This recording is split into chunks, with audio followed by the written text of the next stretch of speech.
الحمد للہ رب العالمین والصلاة والسلام علی نبینا محمد وعلی آلہ واصحابہ اجمعین اما بعد۔ محترم ناظرین کرام، السلام علیکم ورحمۃ اللہ وبرکاتہ۔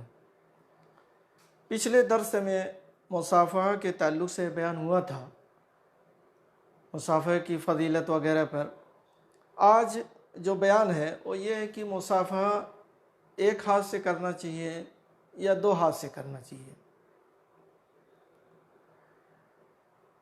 تو اس سلسلے میں آپ دیکھتے ہوں گے ہمارے سماج اور معاشرے میں کہ کچھ لوگ ایک ہاتھ سے مصافحہ کرتے ہیں اور کچھ لوگ دو ہاتھ سے مصافحہ کرتے ہیں۔ صحیح مسئلہ اس میں یہی ہے، اور روایتوں کو دیکھ کر کے یہی بات سامنے آتی ہے کہ ایک ہاتھ سے مصافحہ کرنا یہی نبی صلی اللہ علیہ وسلم اور آپ کے صحابہ کرام کا طریقہ تھا۔ لیکن اگر کوئی دو ہاتھ سے کبھی مصافحہ کر دیا یا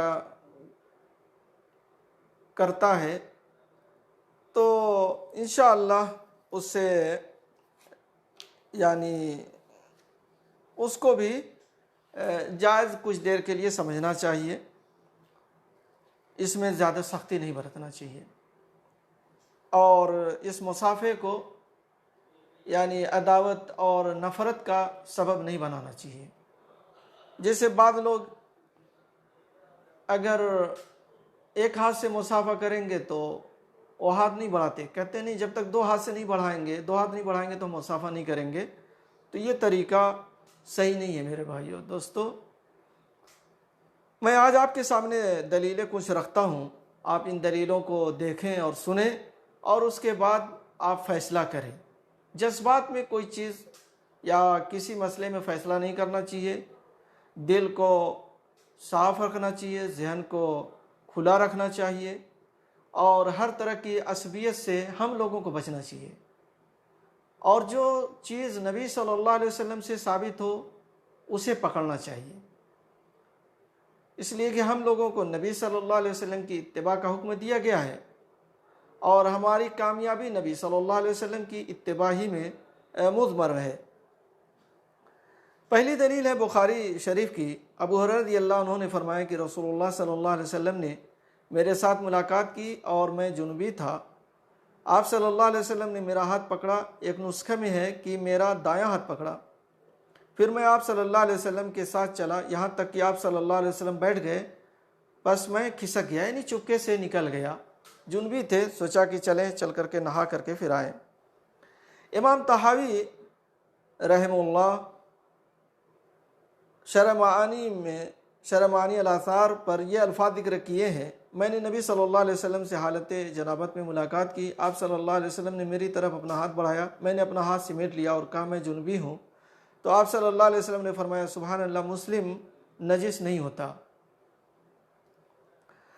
یہ حدیث بھی مصافحہ پر نص قطعی ہے کہ ایک ہاتھ سے مصافحہ کرنا چاہیے، یا ملاقات کے وقت مصافحہ کے لیے ایک ہاتھ بڑھانا چاہیے جیسا کہ انہوں نے بڑھایا ہے۔ دوسری روایت ہے یا تیسری روایت ہے، عبداللہ ابن بسر رضی اللہ عنہ فرماتے ہیں کہ تم لوگ میری اس ہتھیلی کو دیکھتے ہو یا اس ہاتھ کو دیکھتے ہو، میں نے اس ہاتھ سے محمد صلی اللہ علیہ وسلم کی ہتھیلی پر، اس ہاتھ کو محمد صلی اللہ علیہ وسلم کی ہتھیلی پر رکھا تھا، یا اس ہتھیلی کو محمد صلی اللہ علیہ وسلم کی ہتھیلی پر رکھا تھا۔ فرماتے ہیں یقول ترون یدی ہذہ بایعت بہا رسول اللہ صلی اللہ علیہ وسلم، تم لوگ میرے اس ہاتھ کو دیکھ رہے ہو کہ میں نے اسے رسول اللہ صلی اللہ علیہ وسلم سے بیعت کی ہے۔ ہاتھ اس میں جنس ہے، اس میں ایک سے زائد دونوں ہاتھ بھی آ سکتے ہیں، لیکن ہذہ جو ہے اس میں اشارہ جو ہے مؤنث کا واحد کا استعمال کیا ہے، یہ میرا ایک ہاتھ، اس سے میں نے نبی صلی اللہ علیہ وسلم سے بیعت کی ہے۔ میرے بھائیو دوستو، یہ حدیث اس کی اسناد بھی صحیح ہے، اور یہ مسند احمد وغیرہ کی روایت ہے۔ اس سے بھی یہ سمجھ میں آتا ہے کہ انہوں نے نبی صلی اللہ علیہ وسلم سے جو بیعت کی ایک ہاتھ سے بیعت کی۔ چوتھی روایت ہے انس بن مالک رضی اللہ عنہ سے، وہ فرماتے ہیں کہ انس بن مالک رضی اللہ عنہ نے فرمایا کہ اللہ کے رسول صلی اللہ علیہ وسلم، ہم میں سے کوئی آدمی اپنے بھائی یا دوست سے ملاقات کرے تو کیا اس کے لیے جھکے؟ تو آپ صلی اللہ علیہ وسلم نے فرمایا نہیں، جھکنا نہیں چاہیے، ملاقات کے وقت جھکنا نہیں چاہیے۔ بعض لوگ جھک جاتے ہیں بہت زیادہ، جھکنا نہیں چاہیے۔ ہاں کوئی لمبا ہے، کوئی ناٹا ہے، تو مان لیجئے ایک لمبا آدمی ہے، ناٹے آدمی سے مصافحہ کرے گا تو جھکنا پڑے گا، لیکن برابر کے ہیں تو جھکنے کی ضرورت نہیں ہے، جھکنا نہیں چاہیے، جیسا کہ اللہ کے نبی صلی اللہ علیہ وسلم نے اس حدیث میں منع فرمایا۔ تو انہوں نے کہا کیا اس سے چمٹ جائے اور اس کو بوسہ دے؟ تو فرمایا نہیں۔ پھر انہوں نے کہا کیا اس کا ہاتھ پکڑے اور مصافحہ کرے؟ فرمایا ہاں، یعنی اس کا ہاتھ پکڑے اور مصافحہ کرے۔ تو آپ صلی اللہ علیہ وسلم نے فرمایا کہ ہاں، اس کو امام ترمذی نے روایت کیا ہے، اور یہ حدیث کو امام ترمذی نے حسن کہا ہے، اور علامہ البانی نے متعدد طرق کی بنا پر اس حدیث کو سلسلۃ الاحادیث الصحیحہ میں درج کیا ہے۔ تو اس ہاتھ میں بھی ایک ہاتھ سے مصافحے کا ثبوت ملتا ہے۔ اسی طریقے سے ایک روایت ہے طبرانی کی، اللہ کے نبی صلی اللہ علیہ وسلم فرماتے ہیں ان المؤمن اذا لقی المؤمن فسلم علیہ واخذ بیدہ فصافحہ تناثرت خطایاہما کما یتناثر ورق الشجر۔ قال المنذری رواہ الطبرانی فی الاوسط ورواۃ لا اعلم فیہ مجروحا وَلَهُ شَوَاهِدْ يَرْقَى بِهَا قُلْتُ، یعنی یہ شیخ البانی کہتے ہیں وَلَهُ شَوَاهِدْ يَرْقَى بِهَا إِلَى الصِّحَّةِ۔ اس حدیث کے اندر اللہ کے نبی صلی اللہ علیہ وسلم فرماتے ہیں کہ بے شک مومن جب کسی مومن سے ملاقات کرتا ہے اور اس پر سلام کرتا ہے اور اس کے ہاتھ کو پکڑتا ہے اور اس سے مصافحہ کرتا ہے، اس کے ہاتھ کو پکڑتا ہے، اس کے دونوں ہاتھ کو نہیں، اس کے ہاتھ کو پکڑتا ہے اور اس سے مصافحہ کرتا ہے، تو ان دونوں کی گناہیں جھڑ جاتی ہیں جیسے درخت کے پتے جھڑتے ہیں۔ اس روایت کو طبرانی نے روایت کیا ہے اوسط کے اندر، اور کہتے ہیں اس میں کوئی راوی مجروح نہیں میں جانتا، اور امام البانی کہتے ہیں کہ اس کے شواہد ہیں جس سے یہ صحت تک پہنچ جاتی ہیں، صحت کے درجے تک پہنچ جاتی ہیں۔ تو یہ چند حدیثیں اس بات پر دلالت کرتی ہیں کہ اللہ کے نبی صلی اللہ علیہ وسلم اور آپ کے صحابہ کرام ایک ہاتھ سے مصافحہ کرتے تھے۔ اسی طریقے سے ادب المفرد کے اندر ہے ان ثابت البنانی رضی اللہ عنہ ان ثابت البنانی ان انسا کان اذا اصبح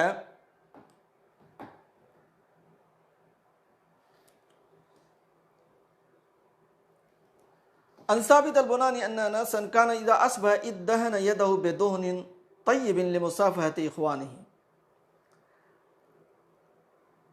انس رضی اللہ عنہ جب صبح کرتے تو اپنے ہاتھ کو، اپنے ایک ہاتھ کو، اپنے ایک ہاتھ کو اچھی خوشبو سے تر کرتے اپنے بھائیوں سے مصافحے کے لیے، اپنے بھائیوں سے مصافحے کی غرض سے اپنے ایک ہاتھ کو ترک کرتے تھے۔ یہ بھی صحیح الاسناد روایت ہے ادب المفرد کی۔ اسی طریقے سے ایک دوسری روایت ہے مسند احمد کی، قال ثابت لانس یا انس مسست ید رسول اللہ صلی اللہ علیہ وسلم بیدک؟ قال نعم قال ارنی اقبلها۔ اے انس، ثابت بنانی کہتے ہیں کہ میں نے انس سے کہا کہ اے انس، آپ کے ہاتھ اللہ کے رسول صلی اللہ علیہ وسلم کے ہاتھوں کو چھوا ہے؟ یعنی نبی صلی اللہ علیہ وسلم کے ہاتھوں کو نہیں، ہاتھ کو چھوا ہے؟ تو وہ کہتے ہیں کہ ہاں۔ پھر انہوں نے فرمایا یا انس مسست ید رسول اللہ صلی اللہ علیہ وسلم بیدک، اپنے اس ہاتھ سے نبی صلی اللہ علیہ وسلم کے ہاتھ کو چھوا ہے؟ تو کہا کہ ہاں۔ قال ارنی، مجھے دکھاؤ، میں اس کو بوسہ دوں گا، یعنی اس ہاتھ کو میں بوسہ دوں گا۔ تو اس سے بھی سمجھ میں آتا ہے کہ ایک ہاتھ سے انہوں نے نبی صلی اللہ علیہ وسلم کے ہاتھوں کو چھوا یا مصافحہ کیا اور اس کو دکھایا، اور انہوں نے اس کو بوسہ دیا۔ اور یہ بھی روایت حسن لغیری ہے، یعنی حسن کے درجے کو پہنچ رہی ہے دوسری روایتوں کو لے کر کے۔ تو میرے بھائیو دوستو، اس طریقے سے اور بھی روایتیں ہیں، اور اس میں علامہ عبد الرحمن المبارک پوری نے باقاعدہ اس پر کتاب لکھی ہے، المقالۃ الحسنہ کر کے ایک بہترین کتاب اس پر لکھی ہے، ہمیں اس کا بھی مطالعہ کرنا چاہیے۔ تو میرے بھائیو دوستو، آج ہمارے سماج اور معاشرے میں اس پر سختی نہیں کرنا چاہیے، اور کوئی آدمی ایک ہاتھ سے مصافحہ کرتا ہے تو اسے یہ نہیں سمجھنا چاہیے کہ یہ غلط طریقہ ہے، بلکہ یہ طریقہ ہی صحیح طریقہ ہے۔ ایک بات لوگ بہت زیادہ بیان کرتے ہیں، کہتے ہیں کہ عبداللہ ابن مسعود رضی اللہ عنہ کے بارے میں جو حدیث بخاری شریف میں علمنی النبی صلی اللہ علیہ وسلم وکفی بین کفیہ التشہد، کہ اللہ کے نبی صلی اللہ علیہ وسلم نے حضرت عبداللہ ابن مسعود کو تشہد سکھایا، یا تشہد جب سکھا رہے تھے تو اس وقت حضرت عبداللہ ابن مسعود کے ہاتھ نبی صلی اللہ علیہ وسلم کے دونوں ہتھیلیوں کے درمیان تھے۔ تو یہ حدیث اصل میں ملاقات کی نہیں ہے، یہ تعلیم کی ہے، یہ مصافحے سے متعلق نہیں ہے، تعلیم کے اہتمام سے تعلق رکھتی ہے۔ اللہ کے نبی صلی اللہ علیہ وسلم عبداللہ بن مسعود کو تعلیم دے رہے تھے تشہد کی، تو مزید عنایت اور مہربانی کی خاطر آپ صلی اللہ علیہ وسلم نے ابن مسعود رضی اللہ عنہ کا ہاتھ پکڑے ہوئے تھے۔ تو اس سے یہ ثابت کرنا کہ نہیں، مصافحہ دونوں ہاتھ سے ہے، پھر بھی عبداللہ ابن مسعود کا ایک ہاتھ ہے اور نبی صلی اللہ علیہ وسلم کی دو ہتھیلیاں ہیں۔ اگر اس کو مان لیا جائے، بطور دلیل تسلیم کر لیا جائے، تو یہاں یہ ثابت ہو رہا ہے کہ نبی صلی اللہ علیہ وسلم کے دو ہاتھ اور عبداللہ ابن مسعود کا ایک ہاتھ، لہذا جو شان و مرتبہ والے ہیں، بڑے آدمی ہیں، تو وہ دونوں ہاتھ سے مصافحہ کریں، اور جو چھوٹے آدمی ہیں وہ ایک ہاتھ سے مصافحہ کریں، ایسا کوئی کہتا نہیں ہے۔ تو میرے بھائیو دوستو، اس میں دلیل نہیں پکڑنا چاہیے۔ اسی طریقے سے بعض لوگ دلیل دیتے ہیں کہ امام بخاری نے ذکر کیا کہ حضرت عماد نے عبداللہ ابن مبارک سے مکہ کے اندر دو ہاتھوں سے مصافحہ کیا تھا۔ تو یہ دلیل بھی شرعی نقطہ نگاہ سے پائیدار نہیں ہے۔ ہمارا دین کتاب و سنت کی شکل میں الحمدللہ موجود ہے، اور ہمارا ایمان ہونا چاہیے کہ جو چیز ہمیں نبی صلی اللہ علیہ وسلم سے ملے اسے لینا چاہیے، اور نبی صلی اللہ علیہ وسلم کے علاوہ کسی کی بات کو منعن تسلیم کرنا ہمارے اوپر واجب نہیں ہے۔ اگر ہمارے اوپر واجب ہے تو وہ صرف نبی صلی اللہ علیہ وسلم کی بات کو منعن تسلیم کرنا، یہ ہمارے اوپر واجب ہے۔ دوسرے لوگوں کی بات اگر نبی کے قول، فعل، عمل کے خلاف ہو تو اسے ترک کر دینا چاہیے۔ اسی طرح سے بعض لوگ کہتے ہیں کہ یہ عمل یہود و نصارہ کا عمل ہے، یعنی ایک ہاتھ سے وہ لوگ مصافحہ کرتے ہیں۔ تو میرے بھائیو دوستو، اگر یہود و نصارہ کوئی عمل کرنے لگیں اسلام کا، تو کیا اس کو چھوڑ دیا جائے گا؟ اللہ کی نبی صلی اللہ علیہ وسلم نے یہودیوں کی، نصرانیوں کو مخالفت کی ہے، لیکن جن چیزوں کا ذکر کیا ہے انہی چیزوں میں، اب جیسے مثال کے طور پر قرآن مجید میں ہے یا ایھا الذین آمنوا کتب علیکم الصیام کما کتب علی الذین من قبلکم لعلکم تتقون، سورہ بقرہ کی آیت ہے۔ اے ایمان والو، تم پر روزے فرض کیے گئے ہیں جس طرح پہلی امتوں پر، تم سے پہلی امتوں پر فرض کیے گئے تھے تاکہ تم متقی بن جاؤ۔ تو پہلی امتیں کون سی ہیں؟ یہود و نصارہ ہیں۔ تو ان لوگوں پر بھی روزے فرض کیے گئے تھے، تو کیا ان کی وجہ سے مطلب ان کی مخالفت میں روزے چھوڑ دیے جائیں؟ میرے بھائیو دوستو، یہ صحیح بات نہیں ہے، یہ صحیح بات نہیں ہے۔ اس طریقے سے لوگوں کو تشدد نہیں برتنا چاہیے۔ اسی طریقے سے امام بخاری رحمہ اللہ نے عبداللہ ابن مسعود کی اس روایت کو مصافحہ کے باب میں کیوں وارد فرمایا، بعض لوگ سوال کرتے رہتے ہیں۔ تو اس کے بارے میں اس کا جواب یہ ہے کہ اس حدیث میں اس بات کی دلیل ہے کہ ہاتھ مصافحہ کے علاوہ دوسرے موقعوں پر بھی پکڑا جا سکتا ہے۔ امام حافظ ابن حجر نے اس کی وضاحت اس طرح سے کی ہے کہ امام بخاری اس لیے لے آئے ہیں اس کو کہ ہاتھ کسی کا مصافحہ کے علاوہ بھی پکڑا جا سکتا ہے، مصافحہ کے علاوہ بھی پکڑا جا سکتا ہے۔ اس طریقے سے انہوں نے اس حدیث کو لا کر کے لوگوں کو بتایا۔ ووجہ ادخال هذا الحدیث فی المصافحہ ان الاخذ بالید یستلزم التقاء صفحة الید بصفحة الید غالبا ومن ثم افردها بترجمة تلی هذه لجواز وقوع الاخذ بالید من غیر حصول المصافحہ۔ ایک چیز میری نظر سے گزری، یہ دارالعلوم دیوبند کا فتویٰ ہے اور فتویٰ نمبر ہے 28474، 28474۔ اس کے اندر لکھا ہوا کہ مصافحہ سے متعلق جتنی حدیثیں ہیں، کیا لکھا ہوا ہے کہ مصافحہ سے متعلق جتنی حدیثیں ہیں سبھی مطلق ہیں، اس لیے نفس مصافحہ بیدن واحدہ یعنی ایک ہاتھ سے اور بالیدین یعنی دونوں ہاتھ سے، دونوں مباح ہے۔ کیا کہتے ہیں؟ دونوں مباح ہے، یعنی ایک ہاتھ سے بھی مصافحہ مباح ہے اور دونوں ہاتھ سے بھی مباح ہے۔ کہتے ہیں صراحت کے ساتھ کسی بھی حدیث میں نہ ایک ہاتھ سے مصافحہ کا ذکر ہے اور نہ دونوں ہاتھ سے مصافحہ کا ذکر ہے، یہ ان کا فتویٰ کہتے ہیں۔ اس کے باوجود حنفیہ کے نزدیک دونوں ہاتھ سے مصافحہ افضل ہے۔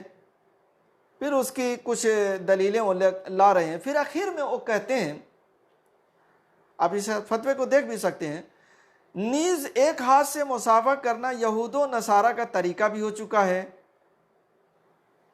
اس وجہ سے اس سے احتراز کرنا ہی اولا ہے۔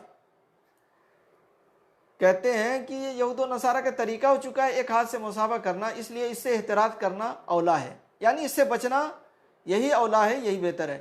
تو اگر مثال کے طور پر تھوڑی دیر کے لیے مان لیجئے کہ یہودی لوگ ایک ہاتھ سے مصافحہ کرتے ہیں اور نصرانی لوگ دو ہاتھ سے مصافحہ کرتے ہیں، تھوڑی دیر کے لیے مان لیجئے کہ یہ لوگ ایک ہاتھ سے مصافحہ کرتے ہیں، یہودی لوگ ایک ہاتھ سے مصافحہ کرتے ہیں اور نصرانی لوگ دو ہاتھ سے مصافحہ کرتے ہیں، تو پھر ہم لوگ مصافحہ چھوڑ دیں، اس کا مطلب یہ ہوا۔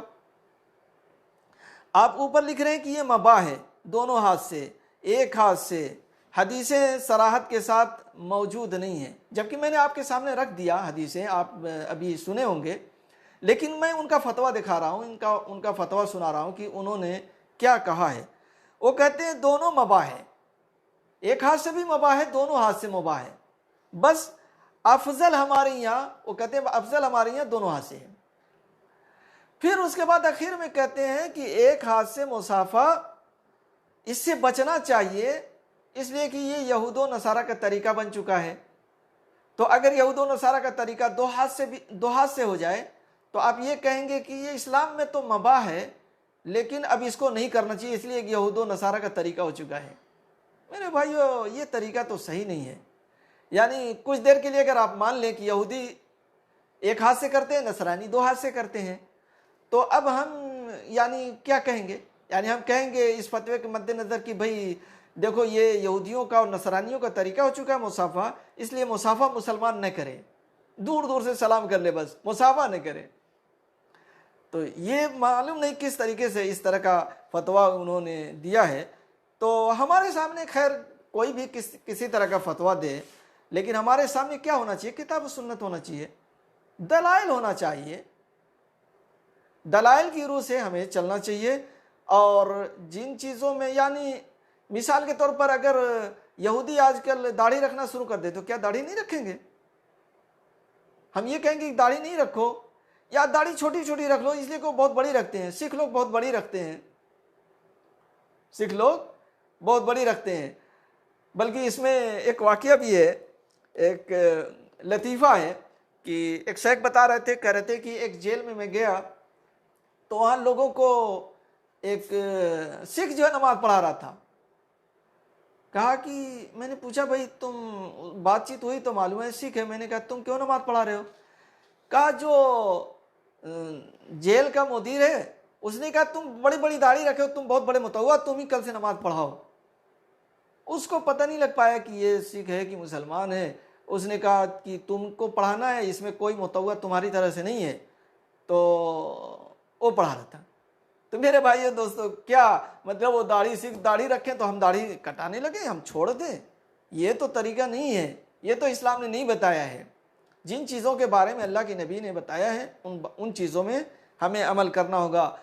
روزے کے بارے میں اللہ تعالیٰ نے خود کہا کہ پہلی امتوں پر بھی ہم نے فرض کیا تھا اور تم لوگوں کے اوپر بھی فرض کیا ہے۔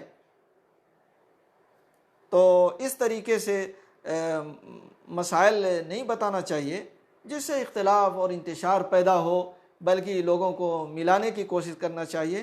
اللہ تعالیٰ سے دعا ہے کہ اللہ تعالیٰ ہم تمام لوگوں کو سنت پر چلنے کی توفیق عطا فرمائیں اور ہر قسم کی بدعت سے، بغض و عناد سے ہم لوگوں کو دور رکھے، آمین۔ وآخر دعوانا الحمد للہ رب العالمین وصلی اللہ علی نبینا محمد وعلی آلہ واصحابہ اجمعین۔